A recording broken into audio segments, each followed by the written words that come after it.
இப்ப இந்த ஒரு எஸ்ஏ செய்யக்குள்ள இந்த எஸ்ஏல நார்மலா எஸ்ஏ ஒன்றுக்கு வழங்கப்படுற நேரம் எவ்வளவு?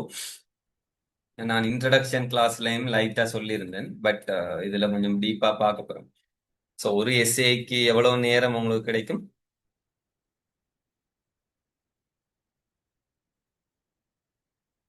எவ்வளவு நேரம் ஒரு எஸ்ஏ?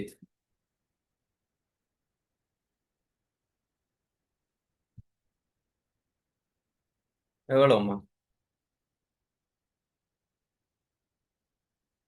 50 மினிட்ஸ்.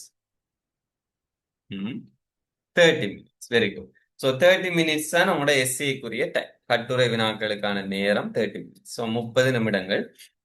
ஸோ இந்த 30 நிமிடங்கள்ங்கிறது எழுதுறதுக்கான டைம் மட்டும் இல்லை. சரிதானே? ஸோ மொத்தமா உங்களுக்கு எஸ்ஏக்கு நான் இந்த நான் சொல்ற விஷயங்களை நீங்க மைண்ட்ல கிரகிச்சு நோட் பண்றதுனாலும் நோட் பண்ணி வச்சுக்கொள்ளுங்க. எஸ்ஏ செய்யறதுக்கான கைடன்ஸையும் சேர்த்து தான் நான் இதுல சொல்ல போறேன். ஸோ 30 நிமிஷம்ங்கிறது எழுதுறதுக்கான டைம் மட்டும் இல்லை. எழுதுறத ஆரம்பிக்க முதல் நீங்க அந்த பேப்பருக்கு அந்த கேள்விக்கு எப்படி எழுத போறீங்க மைண்டுக்குள்ள ஆர்கனைஸ் பண்ணுவீங்களே, அந்த ஆர்கனைசேஷன். எழுதி முடிய நான் எல்லாம் எழுதிட்டேன்னு ஒருக்கா சும்மா ரிவைஸ் பண்ணுவீங்களே, பார்ப்பீங்களே மேலோட்டமா, அது எல்லாத்துக்கும் சேர்த்து தான் 30 மினிட்ஸ். நார்மலா நல்லா எல்லாமே படிச்சு தரவா இருக்கிற ஒரு பிள்ளைக்கு 20 மினிட்ஸுக்குள்ள எஸ்ஏட ஆன்சர் எழுதி முடிக்க ஏறும். சரி, 20 மினிட்ஸ் போதும். 20 to 25 மினிட்ஸ்ல உங்களால முடிக்க இயலும். அப்படிதான் கேள்வி எடுக்கிறான். ஸோ மிச்சம் 5-10 நிமிஷத்துல உங்களால இந்த நான் சொல்ற ரெண்டு விஷயம் தான் ஆக முக்கியம். எஸ்ஏ வந்த உடனே எல்லாரும் செய்யற முதலாவது பிள்ளை, ஆஹ் எழுத ஆரம்பிக்கிற. எஸ்ஏ வந்தாலே முதல்ல பேனை எடுக்கிற, பேப்பர் எடுக்கிற, எழுத ஆரம்பிக்கிற. ஸோ எப்பவும் எக்ஸாம் பேப்பர்ல நான் எம்சிக்யூ செய்யற மெத்தட் முதல் கிளாஸ் ஒன்றுல சொல்லி இருக்கேன். இது எஸ்ஏ செய்யற மெத்தட். ஸோ எஸ்ஏ பேப்பர் உங்களோட கையில கிடைச்சால் முதலாவது என்ன செய்யணும்? எஸ்ஏ கேள்வி பேப்பர் தர முதல் இப்ப உங்களுக்கு எஸ்சிக்யூவும் எஸ்ஏயும் நடக்கும். ஸோ எஸ்ஏ கேள்வி செய்ய முதல் உங்களுக்கு என்ன தருவாங்க? ஃபர்ஸ்ட் புக்ஸ் தருவாங்க. ஸோ ஆன்சர் ஷீட் இருக்கிற புக்ஸ் தருவாங்க. இன்னும் புக்ஸ்ல தான் நீங்க எழுத போறீங்க. ஆன்சர்ஸ் வந்து ஆன்சர் ஷீட்ல எழுத போறீங்க. ஸோ பேப்பர் செய்ய முதல் நீங்க முதலாவது செய்ய வேண்டிய வேலை என்ன? அந்த ஆன்சர் ஷீட்ல தான் உங்களோட இண்டெக்ஸ் நம்பரை போடுறது, அல்லது புக்ல உங்களோட இண்டெக்ஸ் இண்டெக்ஸ் நம்பரை போடுறது. சரிதானே? ரைட். ஸோ இண்டெக்ஸ் நம்பரை போட்டு தான் அடுத்த கட்டத்துக்கு போகணும். இல்லாட்டி கடைசியா எழுதி முடிச்ச டென்ஷன்ல டைம் இல்லாம இண்டெக்ஸ் நம்பரை போடாம கொடுத்துருவீங்க. ஸோ அது ஆகப்பெரிய பிரச்சனை. அவ்வளவு மெனக்கட்டு எழுதி போட்டு கடைசியில யார பேப்பர் தெரியாம போனா இவ்வளவு இஷ்யூ ஆகும். ஸோ ஃபர்ஸ்ட்டுக்கு ஸ்ட்ரெஸ் இல்லாம இருக்கிற டைம்லயே நீங்க இண்டெக்ஸ் நம்பர்ஸ் பேப்பர்ஸ்ல புக்ஸ்ல போட்டுக்கணும். ஒரு புக் உங்களுக்கு சில நேரம் காணாம போனா எக்ஸ்ட்ரா ஷீட் நீங்க எடுத்துக்கொள்ளலாம். ஒரு புக் எத்தனை பேப்பர் எனக்கு தெரியல, நாங்க எழுதின நேரம் 4 பேப்பர் எனக்கு ஞாபகம் இல்லை. அதை பாருங்க. சரி, அதுக்கு ஏற்ற மாதிரி அந்த புக்ல உங்களோட இண்டெக்ஸ் நம்பர் என்ன, பாட அது எல்லாத்தையும் போட்டு வச்சுக்கலாம் ஃபர்ஸ்ட்டுக்கு. அடுத்ததா பேப்பர் தந்தோன்னா ரெண்டாவது செய்யற வேலை என்ன? ரெண்டாவது என்ன செய்வீங்க?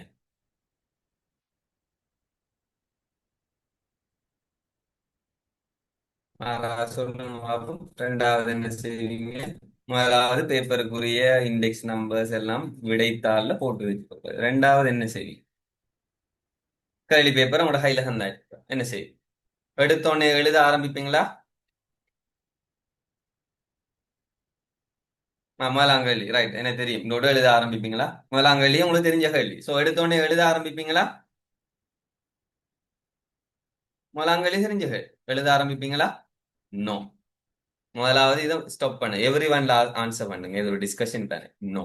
ஸோ முதலாவது இந்த எடுத்த உடனே முதலாம் கேள்வி தெரியுமாண்டா விட நான் எனக்கு தெரிஞ்ச கேள்விதோ என்று விட எழுத ஆரம்பிக்கிறத ஸ்டாப் பண்ணு. முதலாவது நீங்க என்ன செய்யணும்?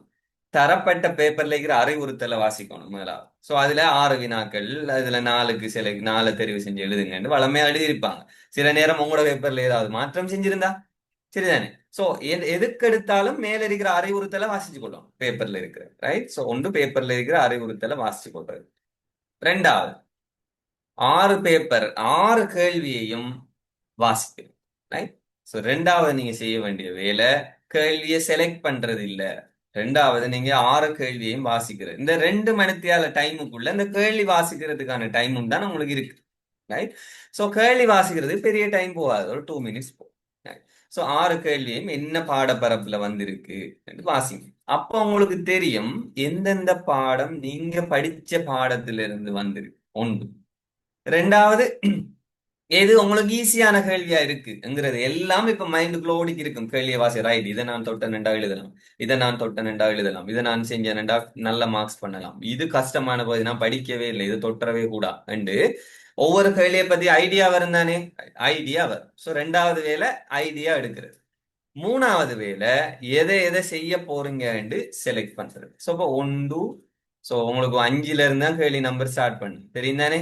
ஏன் ஏன் 5ல இருந்து ஸ்டார்ட் பண்ணுது? முதல் நாளும் என்ன,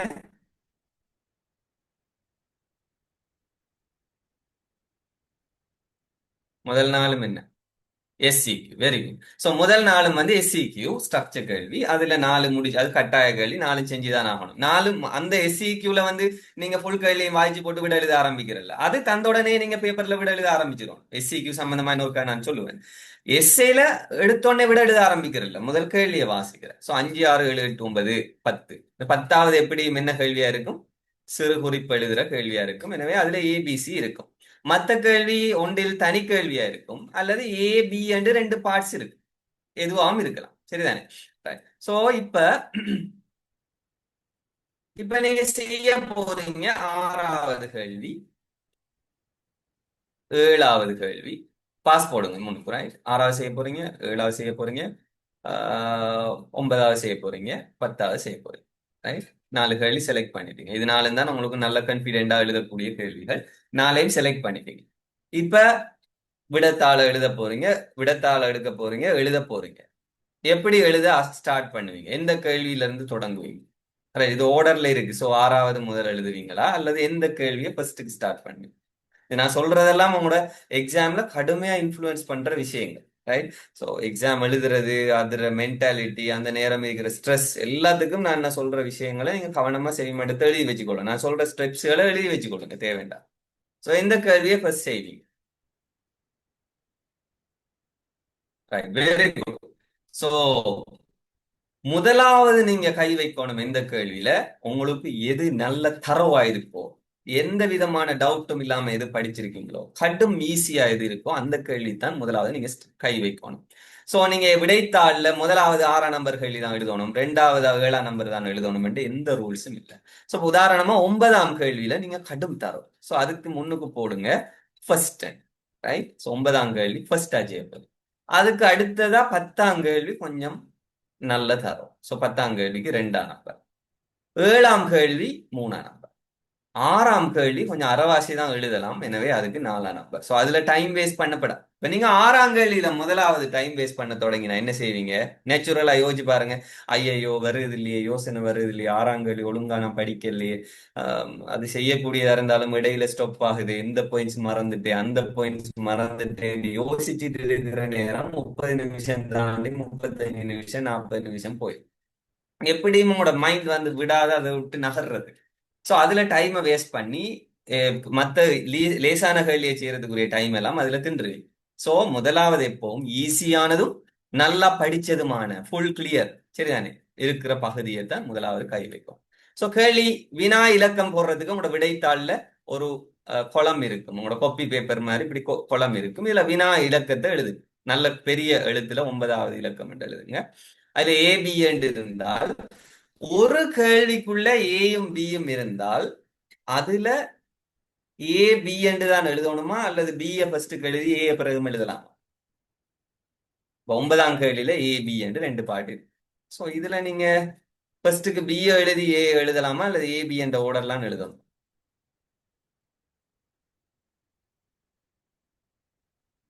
என்ன நினைக்கிறீங்க? சோ ஓர்டர்ல தான் எழுதணும். Very good. சோ ஒரு கேள்விக்குள்ள நீங்க ஓர்டரை மாத்தக்கூடாது, சரிதானே. ஒரு கேள்விக்குள்ள ஈவன் ஷார்ட் நோட்ஸ்லயும் மேக்சிமம் ஓர்டர்லயே எழுத பாருங்க, சரிதானே. ஷார்ட் நோட்ஸ்ல இருக்கிற மூன்றும் வித்தியாசமான டாபிக்கா வாரத்தினால சில நேரம் அது எக்ஸெப்டபிள். ஆனா இப்ப 9ஆம் கேள்வியில வார டாபிக்ல ஏயும் பியும் ஒன்றோட ஒன்று தொடர்பா இருக்கும். அந்த கேள்வி ஒன்று எழுதினா தான் மற்ற எழுதக்கூடிய மாதிரி இருக்கும். சோ அதுல ஓர்டரை மாத்தாது. சோ 9ல ஏ என்று போட்டு அதுல விடைய அது எப்படி கேள்வி பேப்பர்ல 9 எழுதியிருக்காங்களோ அதே மாதிரியும் எப்படி எழுதியிருக்காங்களோ அதே மாதிரியும் எழுதிட்டு பெரிய நல்லா கிளியரா விளங்கக்கூடிய மாதிரி எழுதிட்டு விடை எழுத ஸ்டார்ட் பண்ணு. ரைட்? இப்பயும் இப்ப விடைய செலக்ட் பண்ணிட்டீங்க. எது ஃபர்ஸ்டா எழுதுறேன்னு செலக்ட் பண்ணிட்டீங்க. விடைத்தாளை ஓபன் பண்ணிட்டீங்க. வினா இலக்கத்தை போட்டுட்டீங்க. போட்டுட்டீங்க. ஆல்ரெடி இண்டெக்ஸ் நம்பர் போட்டதால டென்ஷன் இல்லை உங்களுக்கு. இப்ப எழுத போறீங்களா? என்ன செய்ய போறீங்க? அடுத்த ஸ்டெப் என்ன செய்ய போறீங்க? இப்பவும் ஹெடிங் கேள்வியில ஹெடிங் எல்லாம் போட தேவையில்லை பிள்ளைகள், சரிதானே? கேள்வி எல்லாம் திருப்பி எழுத தேவையில்லை. விடையை நீங்க எழுத ஸ்டார்ட் பண்ணா சரி. ஆனாலும் இப்பயும் விட எழுதப்படாது. அடுத்தது என்ன செய்யணும்? ஒரு சின்ன பிளான் ஒன்று போடும். அந்த பிளான் மெப் எஸ்ஏ எழுதுறதுக்கு ஆக முக்கியமானது இந்த மெப் தான். உதாரணமா இரைப்பயிர கட்டமைப்பை எழுத சொல்லி ஒரு கேள்வி வந்தால், முதலாவது ஸ்டார்ட் பண்ண இரைப்பயிர கட்டமைப்பு என்று எழுத வந்தால் இரைப்பையில் 2 இறுக்கிகள் காணப்படும். குடல்வாய் இறுக்கி, இதே இறுக்கி, இரைப்பையின் தொழில்கள் பின்வருமாறு. திருப்பி ஞாபகம் வருதா? இரைப்பை இந்த இடத்தில் அமைந்திருக்கும், வடிவமானதாகும் என்று இப்படி குழப்பி குழப்பி எல்லாம் எழுதப்படா. இரைப்பையை பத்தி எழுத சொன்னா எப்படி எழுதணும் என்று உங்களோட மைண்டுக்குள்ள ஒரு சின்ன மெப் கொண்டு வரணும். முதலாவது இரைப்பை எங்க இருக்கு என்று எழுதணும். அதுக்கு பிறகு இரைப்பையினுடைய கட்டமைப்பு என்ன ஷேப், அதுகளை பத்தி எழுதணும். அதுல இறுக்கிகளை பத்தி எழுதணும். அதுக்கு பிறகு அதுல இருக்கிற கலங்களை பத்தி எழுதணும். அந்த கலங்கள் சுரக்கிற கூறுகளை பத்தி எழுதணும். அப்படி என்று சொல்லி ஒரு மினி மெப் கொண்டு வரும் தானே, அதை முதலாவது சொல்லணும். இப்ப இரைப்பை எடுத்த உடனே இரைப்பையிட தொழில்கள் மாறு எழுதி போட்டு மரா கட்டமைப்புக்கெல்லாம் போக இயலாது, சரிதானே? கையை வைக்க முதல் செய்யற வேலை நிறைய இருக்கு பிள்ளைகள். நாங்க மாறி என்ன செய்யறோம்? எடுத்தோன்ன பேப்பர் எடுத்த கையை தான் வைக்கிறோம். அப்படி வைக்கப்படாது, சரிதானே? இவ்வளவு வேலையும் செஞ்சதுக்கு பிறகு சின்ன மெப் ஒன்று நீங்க கேள்வி பேப்பர் இருக்கு தானே. 9வது கேள்வி பக்கத்துல நீங்க பென்சிலால அல்லது பேனையால, ரைட், முதலாவது நான் எழுத போறேன் அமைவிடம். சும்மா சின்ன ஷோர்ட்டா பென்சிலால குயிக்கா அமைவிடம் எழுத போறேன். அதுல படம் கீற போறேன். அதுல என்னென்ன எழுத போறேன்னு ஒரு ஓர்டர் ஒன்று உங்க மைண்டுக்குள்ள வரும் தானே. அந்த ஓர்டர் எழுதி கொடுறது. இப்ப எழுதக்குள்ள மிஸ் பண்ண மாட்டீங்க. இல்லாம எழுத தொடங்கிட்டீங்க என்றால் மிஸ் ஆகிட்டு போயிடும். சிலதை விட்டுருவீங்க, சிலது திருப்பி எழுத இடம் இல்லாம போயிடும், டைம் இல்லாம போயிடும். இப்படி கனகாட்டெல்லாம் வரும். இது எல்லாத்துக்கும் சொல்யூஷன் இந்த மெப்ப போடுறது. சின்ன மெப்ப ஒரு படம் ஒன்றை கீறி போடுறது. இப்ப இரைப்பைய இப்ப உதாரணமா இதயத்தின் கட்டமைப்பை விவரிக்குக என்ற ஒரு கேள்வி வந்தால் ஆக பெட்டர் இதயத்துல படத்தை கீறி போட்டு எழுத ஸ்டார்ட் பண்றது. இதயத்துல படத்தை குயிக்கா கீறிட்டீங்க என்றால் அதை வச்சு வடிவா பார்த்து பார்த்து எழுதலாம். ரைட், நாளரை இருக்கு, என்னென்ன வாழ்வு இருக்கு, என்னென்ன நாளங்கள் வருது, என்னென்ன நாடிகள் வருது, இதய நானுண்டா என்ன, இப்படின்னு வடிவா அந்த படத்தை பார்த்துட்டு எழுதி போனீங்கன்னா ஒன்றும் மிஸ் ஆக மாட்டா. எழுதி போட்டு படங்குற போக்குல ஐயோ இந்த பாயிண்ட்ஸை மிஸ் பண்ணிட்டேனே வந்து படங்குறக்குள்ள ஞாபகம் வரும். ஏன்னா படம் உங்களோட மைண்ட்ல குயிக்கா வரும், எழுத்து குயிக்கா வர மாட்டாங்களே. அதுக்கேற்ற மாதிரி நீங்க ஒரு சின்ன பிளான் ஒன்றை போட்டுட்டு எழுத ஆரம்பிக்கும். எப்பயும் எஸ்ஏ எழுத ஆரம்பிக்கும் போது உங்களுக்கு மார்க்ஸ் தந்தாலும் சரி தராட்டியும் சரி ஒரு அறிமுகத்தோட எழுதுங்க. ஏன்னா நீங்க எழுத போறது என்ன? கட்டுரை. கட்டுரை நீங்க தமிழ்ல கட்டுரை, இப்ப தமிழ் அறிவு இருக்கு தானே உங்களுக்கு. தமிழ்ல கட்டுரை எழுதக்குள்ள ஸ்டார்ட்ல என்ன வரணும்? ஒரு அறிமுகம் வரணும். இரைப்பையை பற்றி எழுதினால் இரைப்பையோட அறிமுகம் என்ன எழுதுவீங்க? பேனையால படத்துக்குன்னா பிரச்சனை இல்லை, ஒரு பிரச்சனையும் இல்லை. ஆனா நீங்க திருப்பி எடிட் பண்றது, படம் ஏதாவது பிழைச்சால் கீறுறதெல்லாம் கஷ்டமா இருக்கு. விளங்குதானே? ரைட். ஸோ உங்களுக்கு தெரியும் தானே, பேனையால கீறினா வர பிரச்சனை தெரியும் தானே. திருப்பி அழிக்க இயலாது, ஓட்டே ஆகும். திருப்பி பேனையால கீறினத்தை அழிக்க புறப்பட்டீங்கன்னா அடுத்த பக்கத்துல ஓட்டையாகி தெரியும். திருப்பி பேப்பரை மாத்திட்டு பெரிய டென்ஷன் ஆகுவீங்க. அதை விட லேசி நல்ல டார்க் பென்சில் ஒன்றை கொண்டு போங்க, ரேசர் ஒன்றை கொண்டு போங்க, வடிவா கீறி போட்டு பேனையால பேர புரியுங்க, சரியா? ரைட். இப்ப அறிமுகம். உதாரணமா இரைப்பை பற்றி கட்டமைப்பு எழுதுச்சுன்னா இரைப்பை சமிபாட்டு தொகுதின்னு ஒரு அங்கமாகும். இதை எழுதுறதால ஏதாவது குறைய போகுதா? ஒரு ஃப்ளோ வாரண்டா அறிமுகம் இருக்கணும் பிள்ளை. அறிமுகம் ஒன்று இருந்தா தான் அந்த ஃப்ளோவில் வந்துட்டு போங்க. இரைப்பை சமிபாட்டு தொகுதின்னு ஒரு கட்டமைப்பா அங்கமா. அதுக்கு அடுத்தது இது இங்கு அமைந்தது, இது இன்ன வடிவமாகும், இதில் 2 இறுக்கிகள் இருக்கு, இந்தந்த அங்கங்களுக்கு இடையில இருக்கு, இந்த இறுக்கி இங்க இருக்கு, இந்த இறுக்கி இங்க இருக்கு, அப்படின்னு வடிவா சொல்லிட்டு போகுது. ரைட். இதயம் சுற்றோட்ட தொகுதியின் ஒரு அங்கமாகும். இப்படி தொடங்கினீங்கன்னா இது இங்க இருக்கு, இதுல இத்தனை அறைகள் இருக்கு, அல்லது இது 3 பாகங்களால் ஆக்கப்பட்டிருக்கு அப்படின்னு வடிவா ஓர்டர்ல போகும். ஒரு அறிமுகத்துல தொடங்கினாதான் ஒரு லைன் தான் அறிமுகம். அதுக்கு மார்க்ஸ் சில நேரம் கிடைக்கும், சில நேரம் கிடைக்காது. அது இஷ்யூ இல்லை. அறிமுகம் போடுறது கீ போடுற மாதிரி, சரிதானே? கீ போடாட்டி கார் ஸ்டார்ட் பண்ணாட்டி ஓடாது தானே, சரிதானே? அந்த ஸ்டார்ட் பண்றதுக்குரிய ஒரு பாயிண்ட் தான் அந்த அறிமுக வசனம். அதுக்கு பிறகு நீங்க உங்களோட மைண்ட்ல வாரது எழுதிட்டு போங்க, படிச்ச மாதிரி. ரைட். ஸோ எழுதிட்டு போய் முடிங்க, இவ்வளவுதான். ரைட். இப்ப சொல்லுங்க பாப்போம், ஒரு எஸ்ஏக்கு எத்தனை மார்க்ஸ்? இதுவும் நான் ஏற்கனவே இன்ட்ரடக்ஷன் கிளாஸ்லயும் சொல்லியிருக்கேன். ஒரு எஸ்ஏக்கு எத்தனை மார்க்ஸ்? ஸோ திருத்தக்குள்ள எத்தனை மார்க்ஸ் போடுவாங்க? 150 மார்க்ஸ், சரிதானே? ஆனா ரியலா உங்களுக்கு கிடைக்கிற மார்க்ஸ் எத்தனை?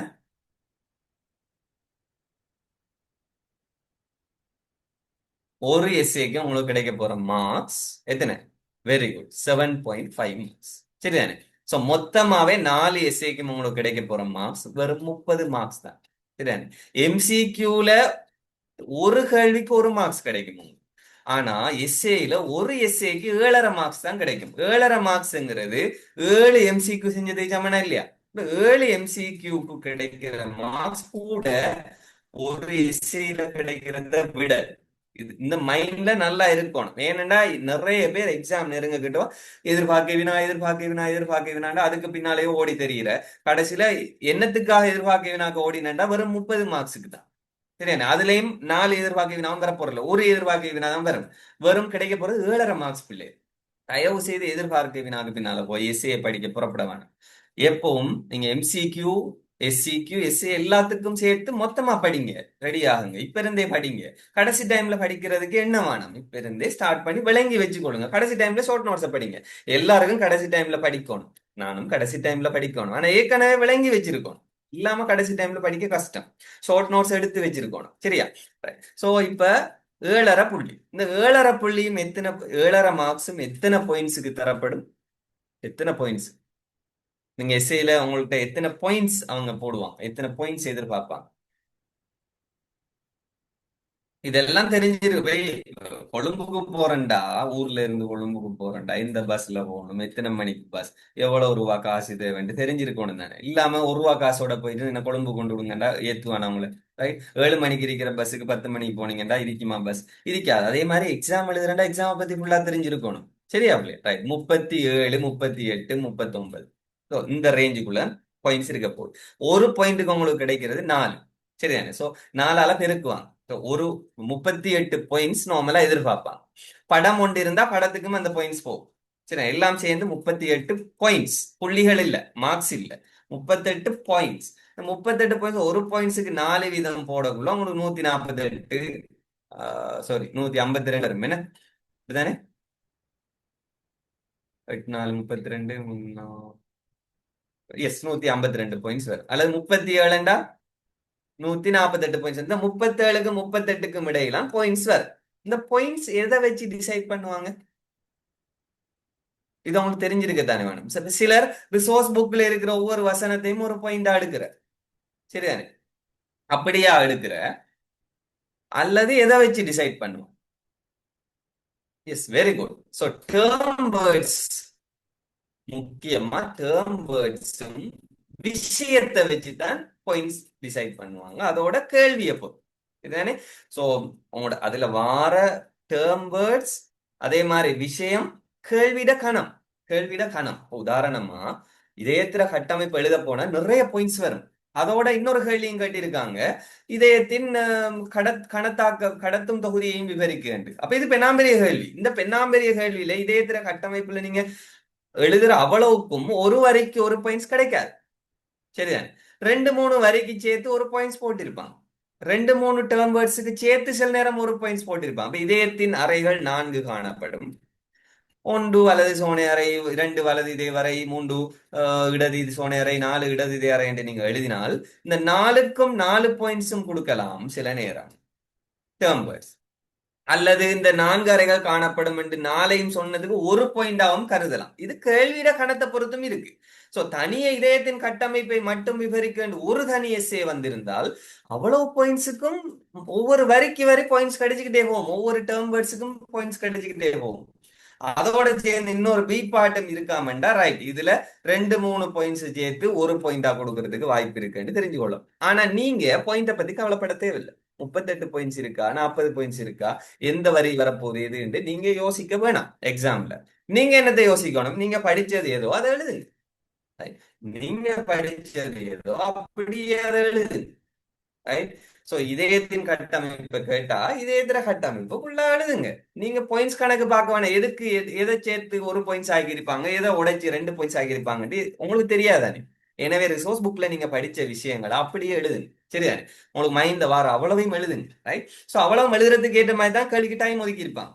எனவே பயப்படாம நீங்க எழுது. சரிதானே. சோ இந்த 38 பாயிண்ட்ஸ்ல இப்ப நீங்க ஒரு பாயிண்ட்ஸை மிஸ் பண்ணினாலும் உங்களுக்கு குறைய போறது எவ்வளவு மார்க்ஸ்? அச்சோட்டா 38 பாயிண்ட்ஸ் எழுதுற எண்ணத்தோட எழுத வேணாம் தயவு செய்து. சோ 40 பாயிண்ட்ஸ் வரட்டும், 45 பாயிண்ட்ஸ் வரட்டும், இருக்கிறத எழுதுங்க. சரிதானே. அடுத்த பாயிண்ட்ஸ் என்ன வேணாம், நீங்க எத்தனை பாயிண்ட்ஸ் எண்ணினெல்லாம் எண்ணிக்கிட்டு நிக்க வேணாம். சரிதானே. ரைட். பாயிண்ட்ஸ் ஃபார்ம்ல எழுதலாமா எக்ஸாம்ல? எஸ்ஏல பாயிண்ட்ஸ் ஃபார்ம்ல எழுதலாமா? நோ. Very good. சோ எஸ்ஏல ஒரு நாளும் பாயிண்ட்ஸ் வடிவில் அல்லது முன்னுக்கு 1 2 3 4 38 வடிவில் எழுதக்கூடாது. சரிதானே. அப்படி எழுதியிருந்தால் போன எக்ஸாம்ல எல்லாம் என்ன செஞ்சிருந்தாங்க, மொத்த புள்ளியில் 10% மார்க்ஸ் குறைச்சிருந்தாங்க. ரைட். மொத்த புள்ளியில் 10% மார்க்ஸை கழிக்கணும். நீங்க 150 மார்க்ஸை எடுத்தாலும் உங்களுக்கு 15 மார்க்ஸ் குறையும். சரிதானே. 10% மார்க்ஸ் குறையும். சோ அப்படிதான் போன முறை கரெக்ட் பண்ணியிருந்தாங்க. சோ எனவே நீங்க பாயிண்ட்ஸ் ஃபார்ம்ல எழுதக்கூடாது. எஸ்ஏ பேரே எஸ்ஏ கட்டுரை. எனவே பந்தி பந்தியாக எழுதும். மிகவும் முக்கியம். ரைட்.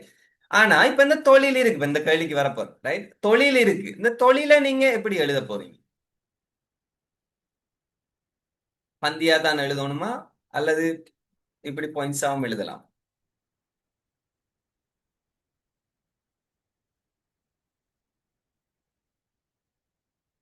எப்படி எழுதும்? Resource bookல இப்படித்தான் இருக்கு.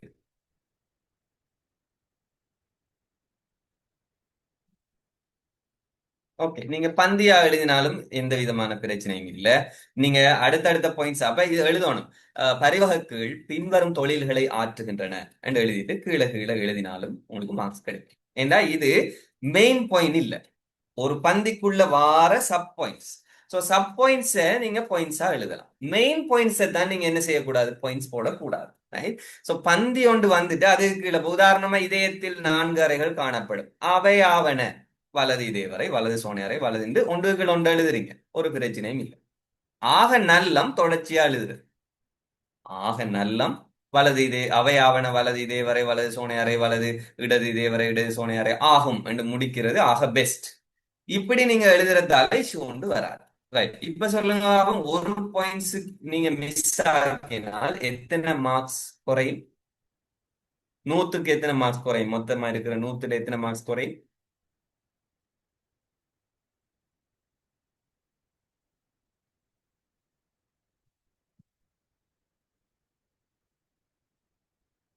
எவ்வளவு இல்லை? ஒரு பாயிண்ட் மிஸ் ஆகிட்டீங்க. 38ல ஒரு பாயிண்ட் நீங்க எழுதல. சோ ஒரு பாயிண்ட தப்பி தவறி விட்டுட்டீங்க. சோ அந்த பாயிண்ட மிஸ் ஆகினதால உங்களுக்கு 100க்கு எத்தனை மார்க்ஸ் குறையும்? 150ல 4 மார்க்ஸ் குறையும். எனவே 100க்கு எவ்வளவு மார்க்ஸ் குறையும்?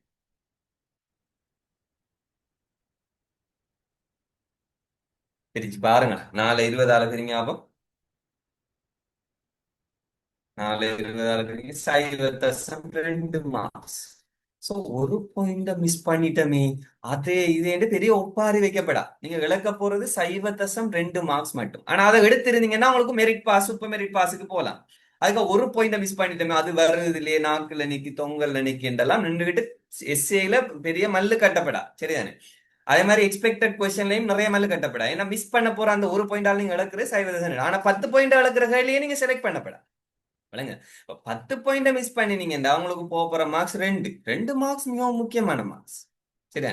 0.2 மார்க்ஸ் முக்கியம் இல்ல. ஒரு பாயிண்ட தான் மிஸ் பண்ற கேள்வி எடுத்திருக்கீங்கன்னா வெரி குட், உங்களோட செலெக்ஷன் நல்லா. நீங்க எடுத்துக்கிற கேள்வி ஃபுல்லா 0.2 மார்க்ஸ் தான் குறைய போகுது. ஆனா 10 பாயிண்ட்ஸ் மிஸ் ஆகிற கேள்வியை முதலாவது எழுதினா என்ன நடக்கும் யோசிச்சு பாருங்க, 2 மார்க்ஸ் குறைய போகுது. சோ டென்ஷன் ஆயிடுவீங்க. எனவே முதலாவது கேள்வி எழுதுறது மிகவும் முக்கியமானது. அந்த மிகவும் ஈஸியான கேள்வி எழுதுறீங்க. உங்களுக்கு இருக்கிற எல்லாத்தையும் பந்தி பந்தியா எழுதி முடிக்கும். சரிதானே. சோ எழுதிட்டு 2வது கேள்வி செய்றீங்க, ஓரளவு ஈஸியான கேள்வி. 3வது கேள்வி செய்றீங்க, மிச்சம் கொஞ்சம் ஓரளவான கேள்வி. 4வது கேள்வி செய்றீங்க, கஷ்டமான கேள்வி. வாரத்தை எழுதி போடுவாங்க. சரிதானே. ரைட். சோ உம் இப்ப 3வது கேள்வி செஞ்சுட்டு இருக்கக்குள்ள, சரிதானே. சோ 2வது கேள்வி வரையும் டைமுக்குள்ள முடிச்சுட்டு, ஸோ 1 hour முடிஞ்சு. மூணாவது கேள்வி செய்றீங்க, எழுதுறீங்க எழுதுறீங்க எழுதுறீங்க, அரை மணித்தியாலம் தாண்டிட்டு போகுது. அங்கால பாயிண்ட்ஸும் வருது இல்ல, மண்டைக்கு வருது இல்ல. ஆனா ஒரு 4 பாயிண்ட்ஸ் எழுத வேண்டி இருக்கு. அது நாலும் என்னன்னு ஞாபகத்துக்கு வருது இல்ல. 1.5 மணித்தியாலம் முடிஞ்சு. இப்ப என்ன செய்வீங்க? 4வது கேள்விக்கு போவீங்களா அல்லது 3வது கேள்வியில நிப்பீங்களா? என்ன டிசிஷன்? இதெல்லாம் கடும் முக்கியமான டிசிஷன் உங்களோட எக்ஸாம் டைம்ல. என்ன செய்வீங்க? அடுத்த கொஸ்டின். Very good. சோ அடுத்த கொஸ்டினுக்கு உடனடியாக நகர வேண்டும். ஏன்னா நெக்ஸ்ட் கொஸ்டின் அதுக்குரிய இடத்தை விடுங்க. ரைட், அதுக்குரிய இடம் இருக்கும் தானே, அந்த இடத்தை விட்டுட்டு 5 பாயிண்ட்ஸோ 10 பாயிண்ட்ஸோ அடுத்த கேள்வி. 4வது கேள்வியை செய்யுங்க, இயலுமான வரைக்கும் செஞ்சு போட்டு. ஏண்டா இப்ப அதுல யோசிச்சுட்டு இருந்து ஒரு 10 நிமிஷத்தை வேஸ்ட் பண்ணிட்டீங்கன்னால் மிச்சம் அங்கால 20 நிமிஷம் தான் அடுத்த கேள்வி கிடைக்கும். சில நேரம் அந்த கேள்வியில எழுத வேண்டிய பாயிண்ட்ஸ் எழுதுறதுக்கு டைம் இல்லாம போயிடும். சரியா? சோ எப்பவும் அந்த அரை மணித்தியாலத்தையும் தாண்டி ஒரு கேள்வி போக விடாதீங்க. அடுத்த கேள்விக்கு போயிருங்க, ஜம்ப் பண்ணி. சரியா? இடத்தை விட்டுட்டு போங்க. ரைட். அதே மாதிரி ஒவ்வொரு புது கேள்வியும் எங்க இருந்து ஸ்டார்ட் பண்ணணும். சிலர் பேப்பரை மிச்சம் பிடிக்க போற. ஸோ கவர்மெண்ட்ல உங்களுக்கு பேப்பர் ஏழுமான அளவு தருவாங்க. நீங்க பேசையில தட்ட தட்ட தட்ட தட்டுங்கள் திறக்கப்படும் மாதிரி கேளுங்கள் கிடைக்கும். சரிதானே?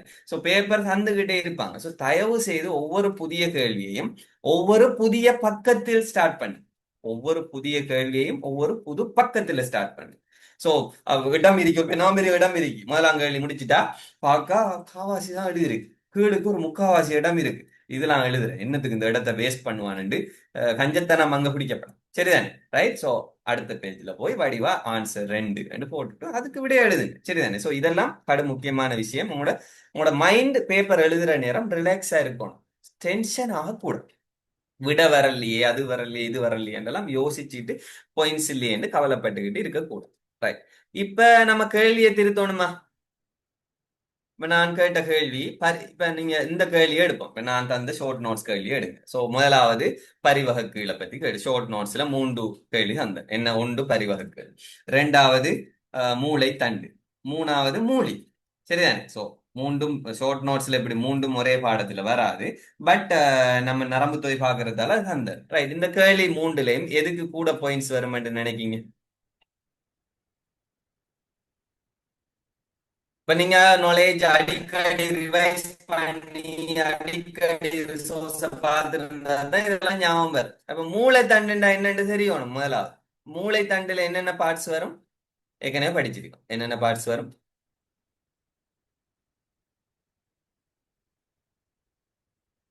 நடுமூளை, பொன்ஸ் அல்லது வரவொளியின் பாலம், நீள்வளைய மைய விலை. Right, very good. சோ அந்த மூணும் வரப்போகுதுன்னு தெரியுது. ஆகவே ஆகக்கூட பாயிண்ட்ஸ் எதுக்கு வரப்போகுது? கிட்டத்தட்ட அரைவாசி பாயிண்ட்ஸ் இந்த மூன்றுக்கும் வரப்போகுது. ஏன்னா அதுக்கு தொழிலும் இருக்கு நிறைய. ரைட். சோ கிட்டத்தட்ட அரைவாசி கிட்ட இதுக்குள்ள வரலாம்ங்கிற ஒரு ஐடியா உங்களுக்கு வரணும். சரிதானே? சோ கூட பாயிண்ட்ஸ் வரப்போறது மூளைத்தண்டு. மூளைத்தண்டுனா என்னன்னு தெரியாட்டி இந்த கேள்வியை நீங்க தொடப்படா. மூளைத்தண்டுண்டா என்னன்னு தெரியாடி இந்த கேள்வியை நீங்க தொடப்படா. ஏன் மத்த ரெண்டும் எழுதினாலும் பெரிய பகுதி பி பகுதி. பி பகுதியில மார்க்ஸ் அப்படியே போயிடும். சரிதானே? சோ அந்த கேள்வியை விட லேசான கேள்வி இருந்தா அதை செய்யும். இது நம்ம பிராக்டிஸ் கேள்வி. ரைட். சோ இதுல 3ஐயும் செய்யும். ரைட். அப்ப இதுல பரிவகக்கீழ்லையும் நிறைய பாயிண்ட்ஸ் வரும். உங்களுக்கு ஐடியா வருதா? ஏன் பரிவகக்கீழை பத்தின பாயிண்ட்ஸ் குறையண்டாலும் அதுல தொழில்கள் கூட. சோ ரெண்டாவது கூட பாயிண்ட்ஸ் வரப்போறது பரிவகுக்கு. ஆக குறைய பாயிண்ட்ஸ் வரப்போறது யாருக்கு? மூலிக்கு. ஏன்னா மூலி கொஞ்சம் தானே இருக்கு. பாருங்க மூலியோட பாயிண்ட்ஸ் பாருங்க, இவ்வளவுதான் மூலி.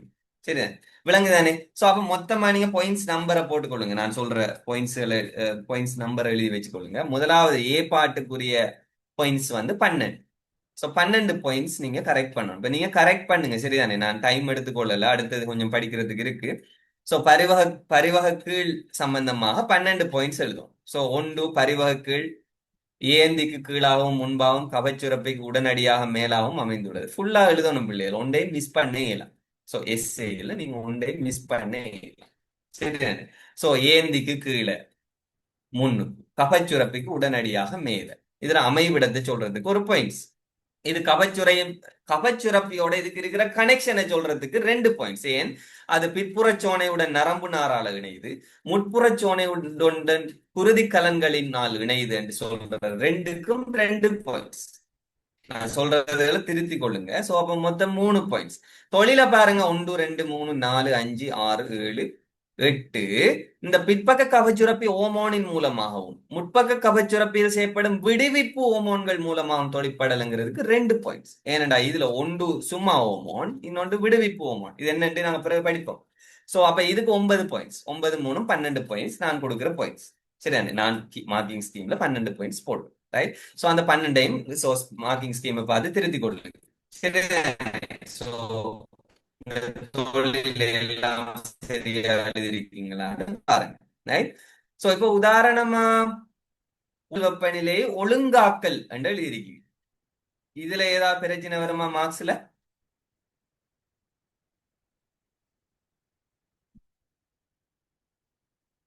இன்னும் ஏன்? ஒழுங்காக்கல் சீராக்கல் தமிழ் சொல். தமிழ் சொல்ல நீங்க தவற சரியான ஒத்த கருத்து சொல்ல எழுதினீங்க என்றால் இந்த பிரச்சனையும் வராது. அதால நீங்க வரிக்கு வரி ரிசோர்ஸ் புக்கை தயவு செய்து பாடமாக்க வேணாம், விளங்கி படிங்கிற அதுக்காக தான். சீராக்கலுக்கு பல ஒழுங்காக்கல் எழுதினாலும் ஒழுங்காக்கலும் சீராக்கலும் ஒன்று. சரியா? உடல் வெப்பநிலை ஒழுங்காக்கல் ஒன்று. இப்போ உதாரணமா பிற்பக்க கபச்சுரப்பிங்கிறதுக்கு பதிலாக பின்புறமாக காணப்படும் கபச்சுரப்பின்னு எழுதினா சரியா பிள்ளையா?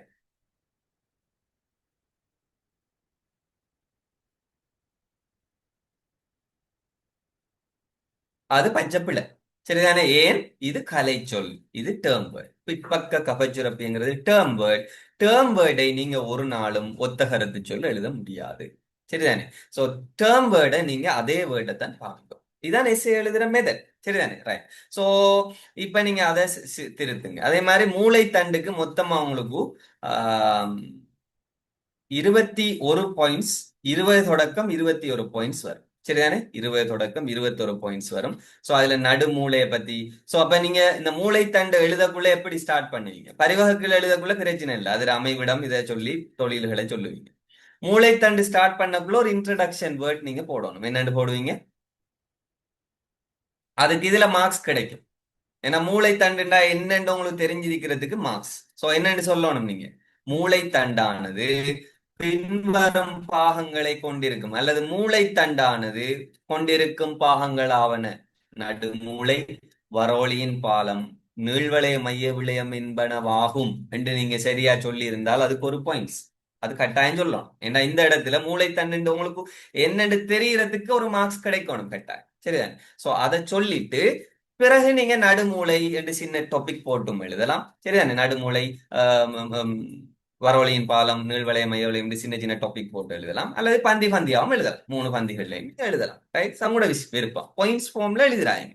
ரைட். சோ அப்ப இதுக்கு நீங்க மொத்தமா 21 பாயிண்ட்ஸ் வர மாதிரி பார்த்துக்கொள்ளுங்க. நான் அதுக்கு ஏற்ற மாதிரி எண்ணித்தான் சொல்றேன். சரிதானே? சோ அதுக்குள்ள இருக்கிற ஒவ்வொரு அமைவிடத்துக்கு, அதே மாதிரி அதுல இந்த மூளை அறைகளுக்கு இடையில இருக்கிறதுக்கு, ஒவ்வொரு வசன தொழில்கள் ஒவ்வொன்றுக்கும் ஒவ்வொரு பாயிண்ட்ஸ். சரிதானே? அப்படி போட்டு நீங்க திருத்திக் கொள்ளுங்க. ரிசோர்ஸ் புக்கை பார்த்து திருத்துங்க, டைம் போறதால. ரைட். அடுத்தது கடைசியா மூலி. இதுக்கு 6 பாயிண்ட்ஸ். ரைட். சோ இதுக்கு 6 பாயிண்ட்ஸ். சோ மொத்தமா நான் என்னென்ன சொன்னேன்?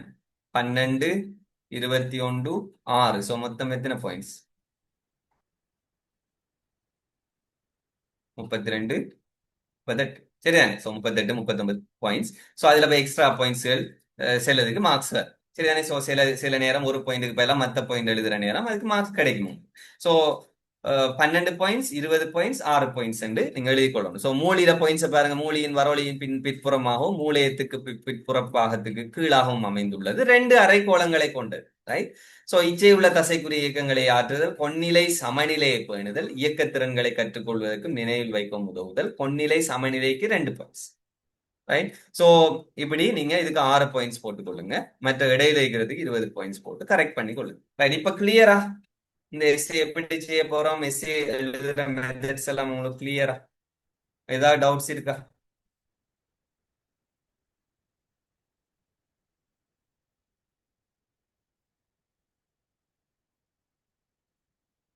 எல்லாருக்கும் கிளியரா சொல்லுங்க பாப்போம். நான் அடுத்த முக்கியமான பாட்டுக்கு போகணும். ஸோ அதுக்கு இடையில நான் இந்த எஸ்ஏ எழுதுற மெத்தட்டை பார்த்து நீங்க திருத்தி உங்களோட மார்க்ஸ் எனக்கு பர்சனலா போடுங்க. சரியா? எத்தனை பாயிண்ட்ஸ் நீங்க சரியா எழுதிருக்கீங்கன்னு போடுங்க. அடுத்த கிழமை இனி அடுத்தடுத்த கிளாஸ்கள்ல நான் எஸ்ஏ என்று சொல்லுவேன். சூப்பர். அடுத்த கிளாஸ்ல போன கிளாஸ்ல சொன்னேன் நான் SA weapon so SA weapon சொன்னா அதுக்கேற்ற மாதிரி படிச்சு ரெடி ஆகணும் சரிதானே ஸோ சும்மா ரெடி ஆகாம வந்து எழுதினா ஞாபகத்தில் இருக்கிறத வச்சு எழுதினா அரைவாசி முக்காவாசி மார்க்ஸ் தான் வரும் எப்படியும் எக்ஸாம் நெருங்க கிட்டவா படிக்கணும் பிள்ளை அதுல எந்த மாற்று கருத்தும் இல்லை எல்லாரும் அப்படித்தான் சரிதானே அநேகமா பெரும்பாலான மிக அரிதாக ஒன்று ரெண்டு பேர் மட்டும்தான் கணநாள் படிச்சது ஞாபகத்துல இருக்கும் அவங்க ரேரான ஆக்கள் அரிதான ஆக்கள் சரி நாங்க அரிதான ஆக்கள் இல்லைன்னு சொன்னா அடிக்கடி ரிவைஸ் பண்ணணும் எக்ஸாமு கிட்டவும் படிக்கணும் ஸோ அதுக்கேற்ற மாதிரி நீங்க ரெடியாக போடணும் சரிதானே ஸோ இப்ப எல்லாரும் அந்த பாயிண்ட்ஸ்களை கரெக்ட் பண்ணி உங்களுக்கு எவ்வளவு வருதுன்னு சொல்லி எனக்கு பிறகு chatல போடுங்க இப்போ உங்களுக்கு அந்த எஸ்ஏ செய்யற ஐடியா வந்து உங்களுக்கு வந்திருக்குன்னு நினைக்கிறேன்